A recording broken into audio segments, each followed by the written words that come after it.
Je suis éducateur spécialisé de formation initiale. J'ai fait un cursus en psychanalyse et donc je suis maintenant psychanalyste freudien. Je suis à la tête du PRE d'Avignon, donc coordonnateur depuis le 1er janvier 2014. Et j'étais avant, depuis le 1er avril 2011, référent de parcours, zone sud. Alors, le programme de réussite éducative, c'est un dispositif qui a été mis en place par la loi Borloo de 2005, dite de cohésion sociale. Et donc, c'est un dispositif, c'est-à-dire qu'à la base, le législateur a imaginé un dispositif, quelle que soit la forme. Il avait du mal à imaginer une forme, puisqu'il y a tellement de réalités territoriales, qui viendrait appuyer le droit commun, ne pas remplacer et être en complémentarité du droit commun autour de la réussite scolaire sur les quartiers politiques de la ville. Le programme de réussite éducative, sa vocation, c'est de venir donner les mêmes chances aux enfants des quartiers que les autres dans le cadre de la réussite scolaire. Il y a fort à parier qu'il y a 400 manières de travailler à travers les PRE, puisque nous collons à la réalité sociale à travers un diagnostic social permanent. Le PRE d'Avignon, puisqu'il s'agit du PRE d'Avignon, s'est créé en 2006, donc un an après la promulgation de la loi, a pris sa forme actuelle le 1er janvier 2014, on va dire en juin 2014. Voilà. Donc le PRE d'Avignon, au départ, c'était 3 personnes. Un référent de parcours temps plein, un référent de parcours à mi-temps et une coordinatrice à mi-temps. Et puis moi j'ai intégré ce dispositif donc le 1er avril 2011, formation éducateur spécialisé. Ce qui m'a plu en tant que dans ma carrière, c'est de pouvoir travailler dans le milieu ouvert. Je suis un ancien de la prévention spécialisée, tout en travaillant vraiment de manière très personnelle. Il y a une personnification extrême de la mesure, donc, de l'accompagnement. Donc de fait, ce qui m'intéressait, c'est ça. Et à la fois, la libre adhésion, à la fois des enfants, de leurs parents bien entendu, et la libre adhésion des partenaires qui veulent ou pas rentrer dans le dispositif. Donc ça, c'est primordial pour moi. Donc ça m'a plu pour ces éléments-là. Et puis à partir de mon arrivée au PRE, mais c'est surtout de l'arrivée d'un EduxP, c'est-à-dire de quelqu'un diplômé, mais qui ne fait pas que passer. Donc je suis resté à partir de cette histoire-là. On a pu commencer à travailler ce mode d'intervention plutôt avec une focale travailleur social. Voilà. Accompagnement à domicile, du domicile vers le droit commun, c'est-à-dire l'école, le loisir, la culture. 60% des suivis PRE sont des primaires et 40% collégiens lycéens. D'accord ? Quand je dis primaire, c'est aussi des maternelles et j'englobe même les crèches. Puisqu'on a nous aussi des familles, alors on en a 2-3, des familles que nous suivons pour commencer à travailler la maternelle en fait. C'est-à-dire que ces familles sont tellement éloignées du discours scolaire et puis même de la logique scolaire que nous travaillons avec elles pour que ça se passe au mieux l'année prochaine. Sur Avignon, on a quand même une ville qui est quand même économiquement très marquée par la crise et donc de fait, les gens sont très éloignés de l'institution. Alors le collectif pour nous est de 2 ordres. Un collectif, j'ai envie de dire, interne au PRE, où là nous allons mettre en place, nous, des sorties, des activités culturelles, etc. Organiser aussi des événements culturels. Là, pendant les vacances d'avril notamment, on a un chanteur de rap qui faisait partie anciennement des sections d'assaut, le compère, je crois, de Maître Gims, qui est venu et qui a fait un atelier d'écriture avec des jeunes, par exemple. Bon, voilà. Donc ça, c'est des opportunités, on va dire, mais on essaie de créer du collectif interne au PRE en fonction des problématiques de chaque enfant et de créer des groupes qui aient du sens pour chaque individualité du groupe. Voilà, ça peut être là, ça peut être à la collection Lambert, donc qui est un espace culturel, donc d'exposition, d'œuvres contemporaines, où nous allons toutes les vacances, 2 jours, pour travailler selon l'exposition et selon l'artiste. Le collectif, c'est ça d'une part, puis d'autre part, ça peut être aussi d'orienter vers le droit commun qui, à l'instar du centre social dans lequel nous nous trouvons, peut mettre en place et organiser des activités citoyennes, etc. Et donc nous, notre travail, c'est vraiment de pouvoir inciter les enfants et les familles à aller vers le centre social. Nous avons plusieurs axes de travail. Donc il y a le sport, effectivement, les loisirs, etc. Mais la culture pour nous, en fait, la culture, ça n'existe pas, c'est les cultures. Et sur les quartiers dans lesquels nous nous trouvons, ça prend tout son sens. Et la culture, avec un grand C, permet justement d'aller à travers tout ça, c'est-à-dire de cette transversalité et d'avoir un point de jonction, quelle que soit la culture d'origine ou les cultures d'origine, vers une culture commune. Une historicité commune culturelle nous permet d'être plus tolérants les uns avec les autres, de mieux nous entendre et de vivre ensemble de manière beaucoup plus harmonieuse. Voilà. Le programme de réussite éducative est, à ma connaissance, le seul dispositif qui intègre une cellule partenariale qui va ou pas valider les entrées dans le PRE. On appelle ça, nous, l'équipe pluridisciplinaire de suivi. Cette équipe-là se réunit une fois par mois.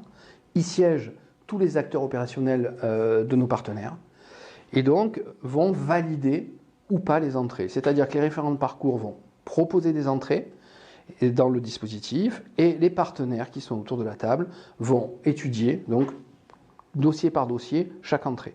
Ça, c'est important parce que c'est le partenariat qui va nous guider et qui va nous dire si oui ou non ça rentre dans le cadre ou pas de notre intervention, notre champ d'intervention. Donc ça, c'est le premier point.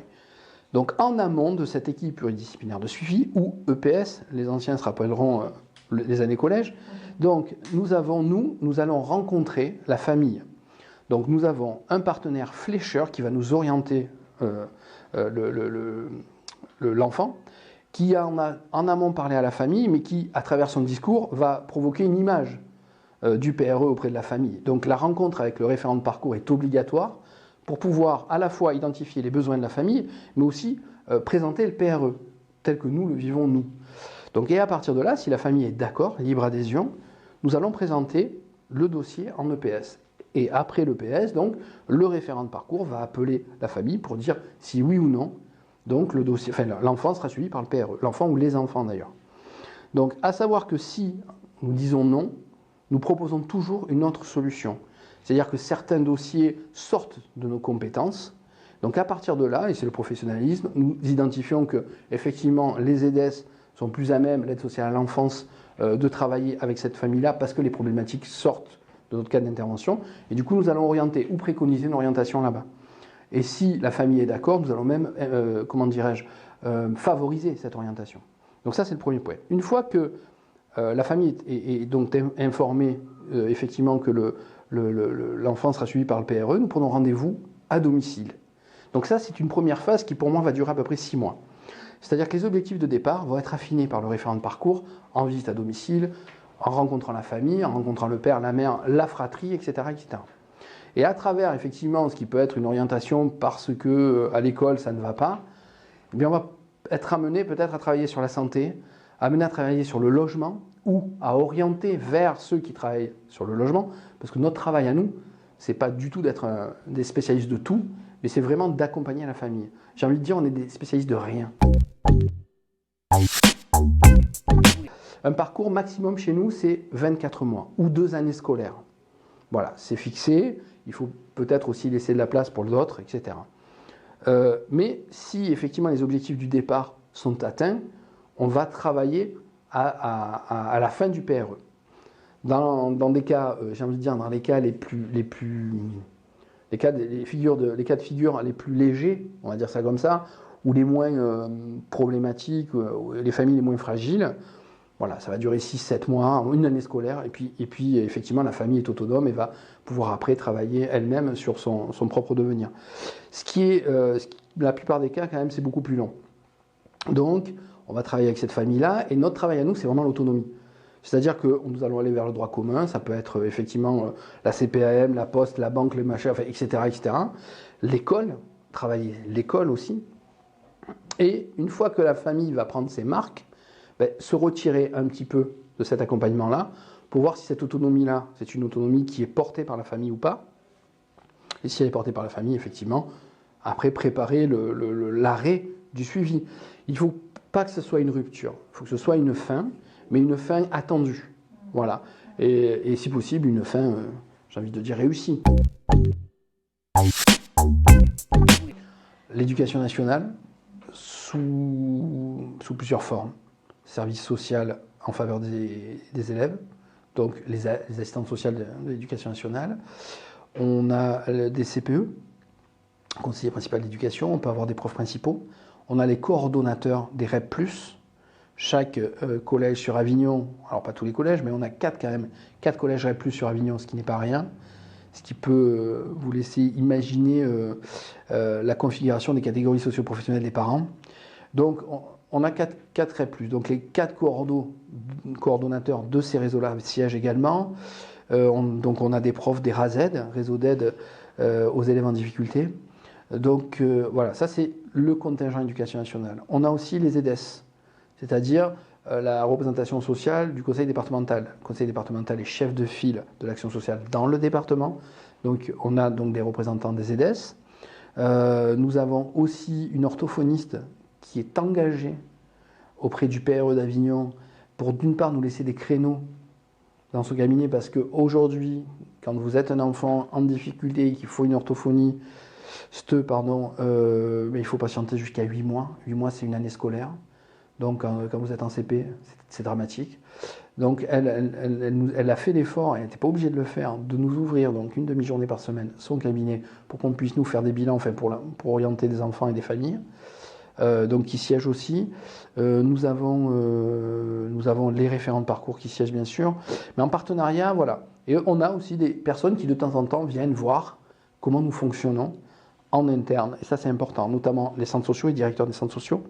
Ça, c'est bien qu'ils puissent venir. Les principaux de collège viennent aussi de temps en temps. Nous avons en partenaire les CMP, Centres médicaux psychologiques, CMPEA, Centres médicaux psychologiques enfants-adolescents. Nous avons les CMPP, Centres médicaux pédopsychologiques, voilà, qui aussi passent de temps en temps. Nous travaillons aussi en partenariat avec les clubs sportifs. Avec les centres sociaux, ça je l'ai dit, avec les professions libérales qui nous orientent aussi des jeunes, les EDES, dans les EDES, il y a aussi les médecins, j'oubliais, les médecins de PMI, protection maternelle et infantile, l'orthophoniste, et oui, voilà, ces gens-là ça représente à peu près une quinzaine de membres. Alors, il faut savoir qu'au programme de réussite éducative, il n'y a pas de métier type. Mais effectivement, il y a 2 fonctions. Référent de parcours, coordonnateur. Le coordonnateur, son travail, c'est effectivement d'assurer la part administrative. Par ordre d'importance, le petit 1, c'est quand même l'équipe. Le management, l'appui technique, c'est important, de pouvoir donner des solutions.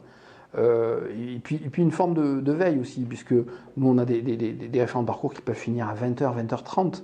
Donc, ils doivent pouvoir me trouver s'il y a quoi que ce soit à ce moment-là. Parce que ça, c'est important. Voilà, ça, c'est primordial. Ensuite, le partenariat. Et comme je suis de formation EduxP, il ne faut pas le rappeler, il faut le rappeler. L'administratif, je le mettrai en 3e position. Ça peut faire grincer des dents, mais sur l'opérationnel, c'est quand même... Enfin, c'est notre cœur de métier. Donc, le coordo, c'est ça. Coordonnateur, c'est vraiment ça. C'est aussi de créer des instances départementales. Il existe un PRE départemental où nous nous rencontrons avec les 3 autres PRE sur le Vaucluse, de rencontrer aussi nos collègues PRE dans les Bouches-du-Rhône notamment, le Gard, etc. Donc ça, je tiens à dire que c'est encore à développer sur Avignon quand même. Voilà. Après, le référent de parcours, lui, son travail, avant tout, c'est d'être au chevet, c'est-à-dire dans l'accompagnement des familles. Ça, c'est le cœur du métier. Sur Avignon, encore une fois. Peut-être qu'ailleurs, Carpentras, Cavaillon, Le Pontet, je ne sais, c'est peut-être pas la même chose. Donc sur Avignon, c'est ça. Et c'est d'autant plus important, comme je vous l'ai dit, qu'on est une ville vraiment économiquement frappée. Et donc, on a besoin, nous, d'avoir des gens qui vont dans les familles et qui disent aux familles, enfin, qui accompagnent les familles vers l'extérieur. C'est primordial. Donc ça, c'est le premier. Le deuxième, c'est effectivement le partenariat. Par exemple, dans un centre social, un référent de parcours qui va être sur un quartier peut s'arrêter pour dire bonjour aux animateurs du centre social, savoir ce qu'ils font. D'accord, c'est intéressant par rapport aux familles qui suivent.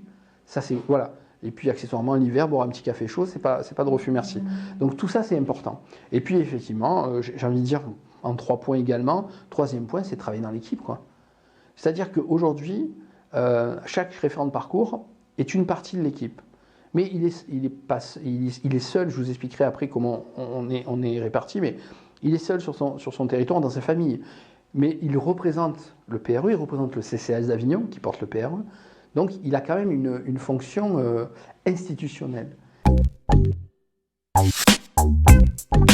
Alors selon moi, plus on a une équipe pluridisciplinaire, mieux on fonctionne. Si vous avez que des psys, que des éducs, que des ECF, que des assistantes de services sociaux, vous appauvrissez. Il y a une consanguinité, si je puis dire, professionnelle, qui vont appauvrir. Puisque sur une situation donnée, on aura une seule focale, un seul faisceau de réponses ou faisceau d'interrogation. Et ça appauvrit. Alors que sur un PRE, là aujourd'hui, on est quand même majoritairement à tendance éducative. On a quand même une assistante de service social, on a une personne qui a une maîtrise, une deuxième année de maîtrise en sciences de l'éducation. Voilà, ça c'est un apport certain. On avait avant une médiatrice familiale, on a une psychologue, donc voilà, ce brassage de formation, mais aussi, j'ai envie de dire, d'esprit formaté finalement. Ça nous permet d'être beaucoup plus riches dans les réponses qu'on peut apporter. Et la difficulté de la pluridisciplinarité, c'est quand même d'être formé à la visite à domicile, d'être formé à ce travail. Alors, quand on n'a pas le diplôme, je crois que c'est assistant de service social, éducateur spécialisé, on est soumis au secret professionnel. Les autres, c'est le devoir de discrétion. Mais quand vous faites fonction, de toute façon, tout le monde est au même niveau. Donc ça, il faut... Voilà, parce que c'est un débat, ça aussi. Donc c'est vrai que quand vous êtes issu, par exemple, d'une maîtrise 2, sciences de l'éducation, la visite à domicile, parce que normalement vous êtes prévu pour être CPE, la visite à domicile, c'est pas forcément naturel. Donc tout ça, ça s'apprend, et ça c'est mon rôle après, moi, d'être dans cette supervision-là, quoi. Donc je vais prendre un exemple d'un collégien qui nous avait été orienté par la CPE d'un collège, parce que ce collégien, d'une part, était, comment dirais-je, dans son coin, c'est-à-dire que c'était un élève isolé, et d'autre part parce qu'il montrait avoir, au niveau de l'équipe pédagogique, des enseignants, un grand stress. Alors c'était le profil de collégien qui a dans son cartable 3 trousses. S'il y en a une qui est perdue, l'autre on lui vole, il lui en reste une, par exemple. Et vous multipliez ça pour tous les compartiments de sa vie. Donc sa maman, que j'avais rencontrée dans le bureau de la CPE, disait qu'effectivement, même à la maison, voilà, c'était quelqu'un qui était très anxieux, très angoissé, etc. etc. Donc je prends rendez-vous, je rencontre le papa, je rencontre la maman. Et là, donc, je suis dans un quartier politique de la ville. Donc sur Avignon, ce n'est pas les quartiers les plus esthétiquement parlant et architecturalement parlant les plus aboutis, mais quand même. Donc, et j'arrive donc dans cette maison, et là, je vois que le papa, j'entends que le papa est trompettiste autodidacte, la maman peint, et ce jeune homme fait partie des 13 tambours d'une ville près d'Avignon, et il participe à des reconstitutions historiques. Et il est super coté. C'est-à-dire qu'en fait, il a un niveau d'excellence en la matière qui fait de lui quelqu'un un peu d'exceptionnel, quoi. Donc, bon, on travaille à partir de cette spécificité-là. Donc, montre-moi ton monde, en fait. Et voilà, et donc nous voilà tous les deux cheminant, moi vers le scolaire, et lui me montrant un peu ce qu'il peut faire. Et puis, petit à petit, je m'aperçois aussi que dans cette famille-là, lui, il n'a pas de chambre, par exemple. C'est-à-dire qu'il dort devant la télé, dans une pièce centrale où il y a la télé, mais surtout où il peut maîtriser tous les mouvements de sa famille. Tous les mouvements. Je rentre, je sors, la nuit, il entend qui va aux toilettes, qui n'y va pas, etc., etc. Donc, il occupe à la fois une place centrale, mais très, très fragile, finalement. Donc, on va travailler avec le papa à mettre en place, parce qu'il y a une chambre, il y a une pièce disponible, il n'y a pas de souci. Donc, à travailler cette histoire-là avec lui et le papa, et moi, donc nous voilà en train de peindre la pièce, et puis moi je ne peux pas venir au dernier moment parce que j'ai un autre rendez-vous, et lui en train, avec son papa, de fabriquer sa chambre finalement. Donc, et on a travaillé tout ça. Et cette prise d'autonomie, qui s'est faite, là je vous parle d'un suivi de 18 mois quand même, qui s'est faite dans le temps, lui a permis de s'affirmer en fait. Et de s'affirmer même à l'école d'ailleurs. et de garder cette spécificité un peu artistique qui quelquefois dénote avec certains collèges REP+.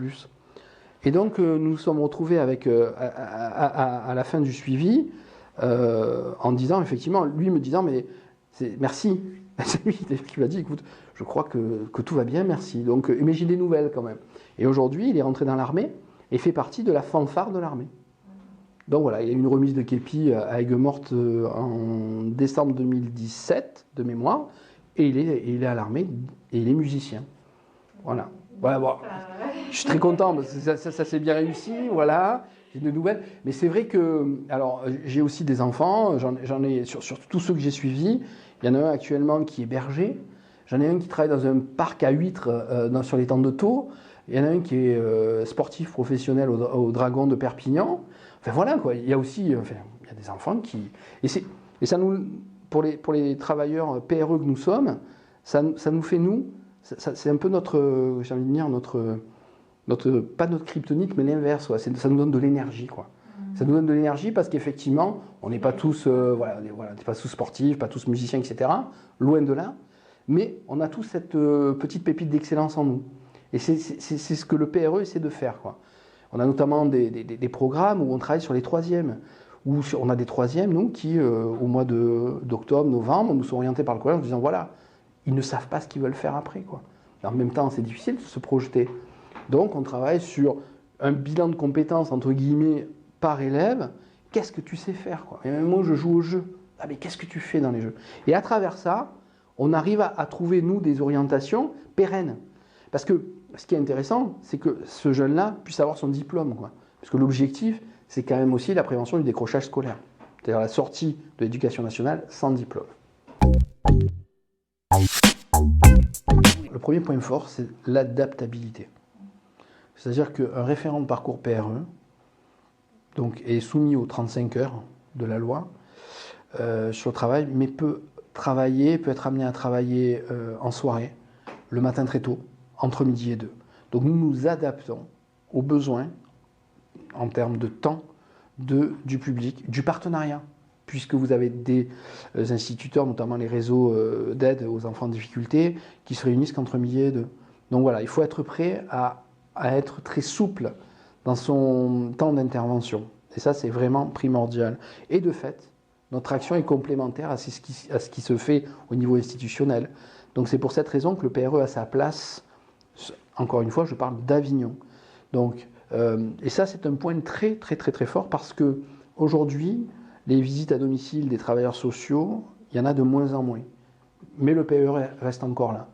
Et le programme de réussite éducative, d'ailleurs, a comme partenariat opérationnel, notamment sur les quartiers, les médiateurs de la ville d'Avignon, les éducateurs de la prévention spécialisée, qui sont nos partenaires. Et nous rencontrons, nous connaissons bien maintenant la mission locale. Enfin, on a vraiment ces partenaires opérationnels et on est vraiment en complément, quoi. Donc, du coup, se crée une synergie qui permet d'aller très, très, très vite, très loin, et d'accompagner les gens vraiment au mieux des possibilités que nous avons tous, quoi. Et ça, c'est vraiment très, très intéressant. C'est aussi de travailler en milieu ouvert, c'est-à-dire que quand on va à domicile, on traverse un espace public, savoir ce qui s'y passe, connaître le pourquoi de... Voilà, quelquefois il y a des tensions sur les quartiers, savoir le saisir, savoir aussi pouvoir faire remonter les informations au niveau des pouvoirs publics, en disant attention, là nous on sent ça, voilà, on préfère pas trop. Enfin, c'est important aussi ce dialogue, cet échange entre les pouvoirs publics et nous. L'avantage du PRE, c'est aussi la personnalisation, quoi. Suivre l'individualisation de l'action.